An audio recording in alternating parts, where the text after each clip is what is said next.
दुनिया भर के अंदर जैसे हमारे भाई हैं वो ये कहते हैं कि जीव हत्या, तो मेरा ये क्वेश्चन था कि इसको जैसे कि जो ईश्वर की तरफ से नेचुरल चीज़ें की अभी जिसके बारे में बात भी चल रही है पहले से कि जैसे कि जो चीज़ें ज़मीन पे पैदा होती हैं जैसे कि मूली है या गोभी है और ये कुदरती तौर पर बढ़ती हैं, तो क्या इनके अंदर जान नहीं है? अच्छा, आगे आपका कोई क्वेश्चन? मेरा ये मतलब ये किससे जुड़ा हुआ है कि जीव हत्या से?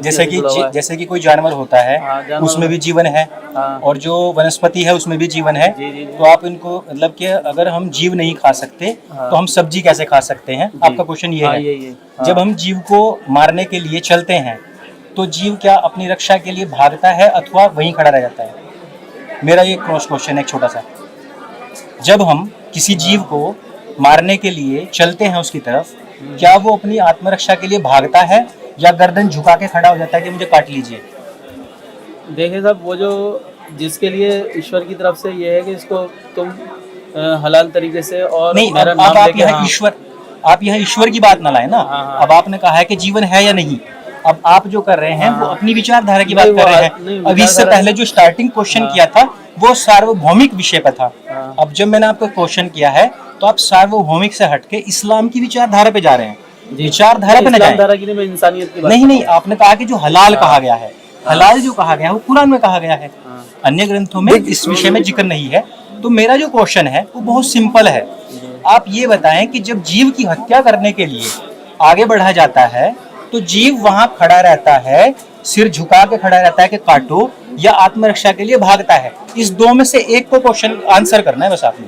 नहीं, वो खड़ा रहता है। चलिए मैं कह देता हूँ आपके लिए। अच्छा, वो खड़ा रहता है, वो भागता नहीं है और वो किसी प्रकार का अपना ये जान बचाने के लिए छुटपटाता नहीं है। नहीं, भागता है, छटपटाता नहीं है। मैं उनसे एक बार कंफर्म नहीं भागता है वो, लेकिन वो जब उसके लिए वो चीज़ जब उसको ज़बह किया जाता है या उसको वो किया जाता है तो वो उस सिस्टम के अनुसार अगर उसे किया जाता है तो उसको वैसी तकलीफ नहीं होती है।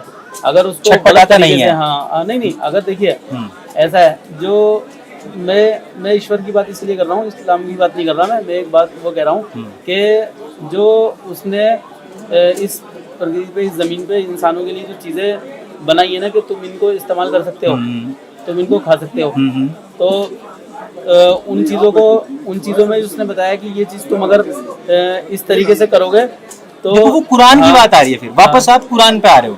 वो कुरान में कहा गया है, सार्वभौमिक विषय नहीं है। सार्वभौमिकता जो मैंने आपसे पूछी है वो सिर्फ ये पूछी है कि अगर आप जानवर को काटने के लिए छोड़ो, जानवर को छोड़ दीजिए, आपकी जो बात है पॉइंट है उसमें, पॉइंट है उसमें। हमने यहाँ पर बात रखी है, हमने इसको डिनाई किया है कि हमारे नेचर में ज्यादा सब्जियां खाना है, कंदमूल, दूध पीना है, और हमारे देश की ये हमारी पहचान नहीं है, हम घी दूध वाले लोग हैं। तो लेकिन इससे इंकार नहीं किया जा सकता कि इंसान के नेचर में, मतलब वो फितरत में संतुष्टि के लिए मांसाहार, देखिए, तो उसमें मीट नहीं है, इसको आप डिनाई नहीं कर सकते। धर्म शास्त्रों ने मना नहीं किया। आप मना करने वाला श्लोक दिखाए ना। मना कर रहा हूं। आप तो मुझसे ज्यादा ज्ञान रखते होंगे हिंदू धर्म का, उसमें दिखाए कोई श्लोक ऐसा किसी धर्म शास्त्र में कि जिसमें मांसाहार मना किया गया हो। लाओ दे देते हैं। अब फिर आप कहेंगे कि वो बीच में उठा दिया आपने। मैं मनुस्मृति देखते हैं। मनुस्मृति में आप मांसाहार का जो डिनायल है,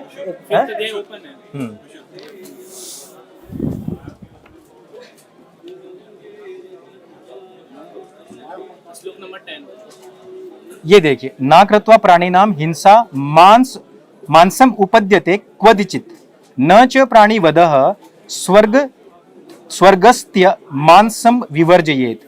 अब इसकी हम हिंदी पढ़ लेते हैं। प्राणियों की हिंसा किए बिना कभी मांस प्राप्त नहीं होता। प्राणियों की हिंसा करनी पड़ती है, बात है। हाँ, और जीवों की हत्या करना सुखदायक और मोक्षदायक नहीं है, इस कारण मांस नहीं खाना चाहिए। 5वां अध्याय 10वां श्लोक है। ये धर्मशास्त्र जो मनुस्मृति है, मनुस्मृति का 5-10 मना कर रहा है।